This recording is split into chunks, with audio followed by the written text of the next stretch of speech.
Bonsoir tout le monde. Merci d'être présent à la séance du Conseil. Bonsoir aux gens qui vont nous regarder ou bonjour selon le temps que vous allez nous voir. Mais merci de prendre connaissance des séances du Conseil qui sont enregistrées pour justement être transparent avec nos citoyens. Évidemment, on suit les recommandations du ministère concernant les normes sanitaires. Donc, on va procéder à l'ouverture de la séance extraordinaire du Conseil de la municipalité de la Macasa, qui se tient aujourd'hui le 16 juin à 17h24 par visioconférence et à huis clos sans public. Je vais procéder aux présences. Donc, M. Pierre Hubashkin. Présent. Mme Pierrette Charette. Présente. M. Benoît Thibault. Présent. M. Raphaël Cariello, qui a déjà la main élevée. Présent, oui. M. Christian Bellil. Présent.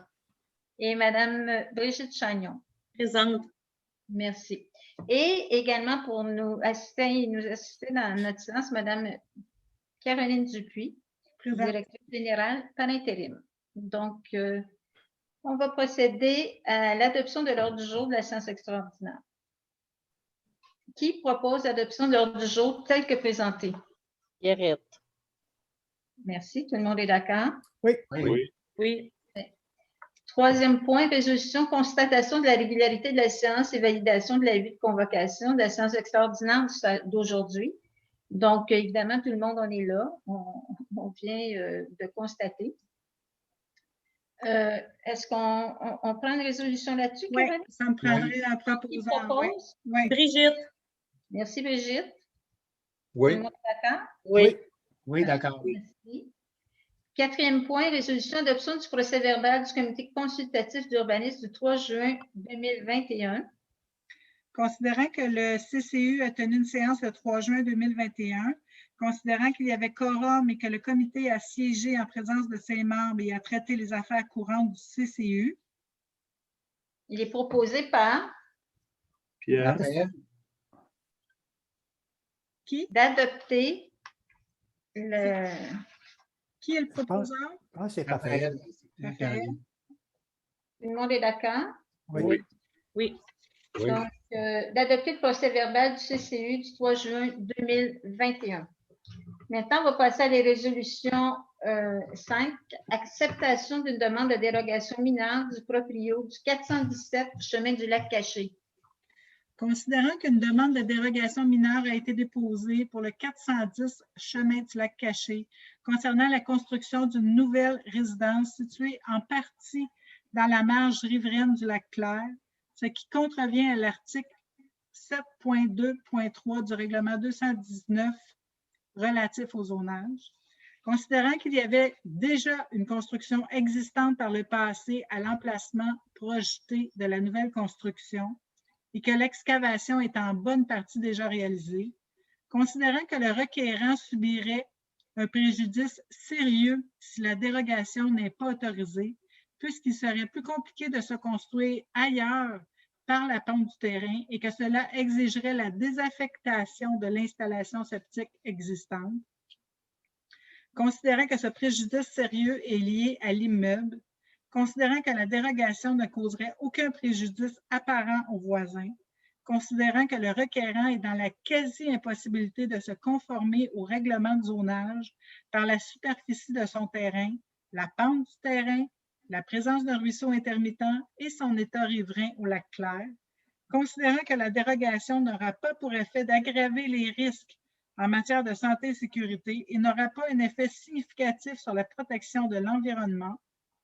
Qui propose l'adoption de cette résolution? Pierre. M. Pierre Hubashkin. Tout le monde est d'accord? Oui. Et juste une petite affaire, s'il vous plaît. Est-ce que vous lac Caché ou le lac Clair? Au lac Caché. Ben, c'est le chemin du lac Caché, mais il est au lac Clair. OK, merci. Parfait. Oui. Donc, est-ce que, mais j'aimerais savoir, est-ce que tout le monde votait en faveur? Oui. Oui. Parfait. Donc, à l'unanimité, d'accepter la dérogation mineure demandée selon le plan fourni par le requérant, soit de construire une résidence dont l'implantation était partie dans la marge riveraine, mais dont l'implantation ne touche pas la bande riveraine du lac ni la bande riveraine minimale de 5 mètres du ruisseau intermittent. Prochaine résolution. Acceptation d'une demande de dérogation mineure du proprio du 1534, chemin du lac Chaud, partie A et B. Considérant Ce qu'on comprend, c'est qu'il y a deux points à la dérogation. Oui.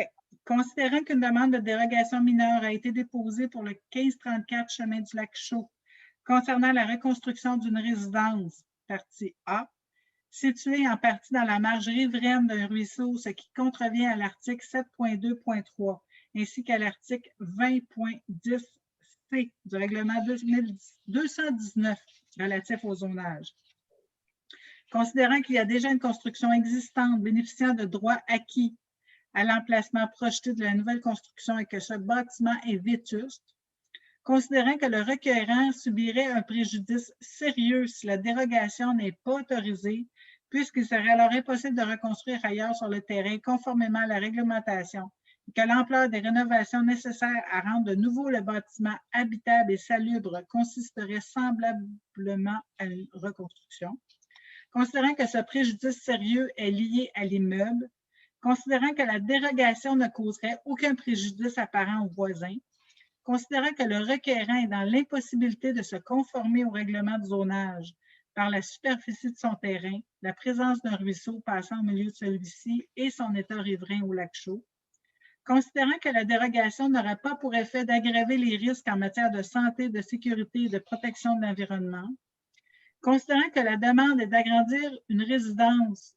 la partie B, lors de sa reconstruction en ajoutant une chambre de 8 par 10 pieds, considérant que l'agrandissement est situé en partie dans la marge riveraine d'un ruisseau, ce qui contrevient à l'article 7.2.3 ainsi qu'à l'article 20.8c du règlement 219 relatif au zonage, considérant que le requérant subirait un préjudice sérieux si la dérogation n'est pas autorisée, puisqu'il serait alors impossible d'agrandir ailleurs sur le terrain conformément à la réglementation, considérant que ce préjudice sérieux est lié à l'immeuble, considérant que la dérogation ne causerait aucun préjudice apparent aux voisins, considérant que le requérant est dans l'impossibilité de faire un agrandissement conforme au règlement de zonage par la superficie de son terrain, la présence d'un ruisseau passant au milieu de celui-ci et son état riverain au lac Chaud, et que l'emplacement projeté de l'agrandissement est la moins dérogatoire des solutions.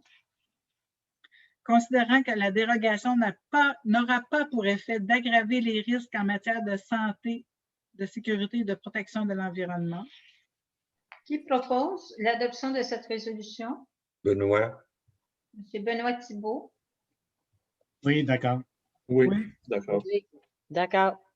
Donc, tout le monde est d'accord, c'est résolu à l'unanimité. D'approuver la demande de dérogation mineure concernant la reconstruction de la résidence de 28 par 26 pieds de la partie A, avec la même implantation que le bâtiment actuel, qui empiète dans la marge riveraine de 15 mètres, mais dont la plantation n'empiète pas dans la bande riveraine du 10 mètres, du lac et du ruisseau, ni dans la marge latérale de 3 mètres par rapport à la ligne de l'eau. D'approuver la demande de dérogation mineure concernant un agrandissement, donc la partie B, de 8 par 10, dans les résidences qui empiètent dans la marge riveraine de 15 mètres, mais dont l'implantation de l'agrandissement n'empiètera pas dans la bande riveraine de 10 mètres du lac et du ruisseau, ni dans la marge latérale de 3 mètres dans la ligne de l'eau. Donc, à l'unanimité. Prochaine résolution. Acceptation d'une demande de dérogation mineure du proprio du 17 chemin du lac Macassa. Considérant qu'une demande de dérogation mineure concernant la reconstruction des fondations d'une résidence située dans la marge riveraine de 15 mètres, ce qui contrevient à l'article 7.2.3 ainsi qu'à l'article 20.11a du règlement 219 relatif au zonage, considérant que le projet comprend également l'ajout d'un étage à la résidence existante, considérant que le CCU considère que les travaux sont majeurs et se rapprochent davantage d'une reconstruction complète que d'une rénovation, considérant que le CCU reconnaît le préjudice sérieux que l'application stricte de la réglementation pourrait causer, puisque selon la réglementation, il serait impossible de reconstruire sur ce terrain, Considérant que le requérant est dans l'impossibilité d'implanter le bâtiment en respectant toutes les marges applicables, mais qu'il semble être possible de minimiser la dérogation en implantant le bâtiment plus loin de la bande riveraine, quitte à empiéter dans la marge avant de 8 mètres. Considérant que le bâtiment est sur la limite, voire empiète légèrement dans la bande riveraine de 10 mètres de la rivière Macasa, considérant qu'il est préférable d'empiéter légèrement dans la marge avant de 8 mètres plutôt que dans la marge riveraine pour la protection de l'environnement, considérant que le plan d'implantation fourni par le requérant ne permet pas de déterminer que l'implantation projetée est celle la moins dérogatoire possible, puisque la limite de la bande riveraine n'est pas indiquée, ni la limite de la marge avant ainsi que toute autre marge applicable. Caroline, juste une précision. C'est parce qu'il n'y a pas besoin d'aller dans la marge de 8 mètres. Là. Le considérant. Là. Le considérant de la 8 mètres, OK, on va l'enlever, qu'il est préférable d'empiéter. OK, je l'enlève. Oui. Ce considérant-là. Parfait. Parfait. Donc, peux-tu lire l'acceptation? Oui. La chose pour que les gens sachent qu'est-ce qu'ils vont proposer puis qu'est-ce qu'ils vont résoudre. Voilà. Alors, le texte est le suivant. D'accepter la demande de dérogation mineure du propriétaire pour le 17 chemin du lac Macasa, sous réserve qu'il recule de 2 à 4 mètres l'emplacement de sa construction vers le chemin. Donc, qui propose? Pierre. Raphaël? Je n'ai pas compris qui? Raphaël? Oui. Monsieur Raphaël Ducariello. Est-ce que tout le monde est d'accord? Oui. Oui. Donc, il est résolu à l'unanimité, donc d'accepter selon les conditions que vient de nommer Caroline. Donc, ceci met fin à notre séance. Aussi un peu, voilà. Donc, on est déjà rendu à la levée de la séance extraordinaire d'aujourd'hui. Qui propose la levée? Christian. J'ai compris Christian premier, donc M. Christian Bellil à 17h36. J'imagine que tout le monde est d'accord? Oui. Parfait. Oui. Donc, je vous souhaite une bonne soirée. Puis à la prochaine séance ordinaire ou extraordinaire, mais probablement une extraordinaire la semaine prochaine. Au plaisir. Au revoir. Au revoir.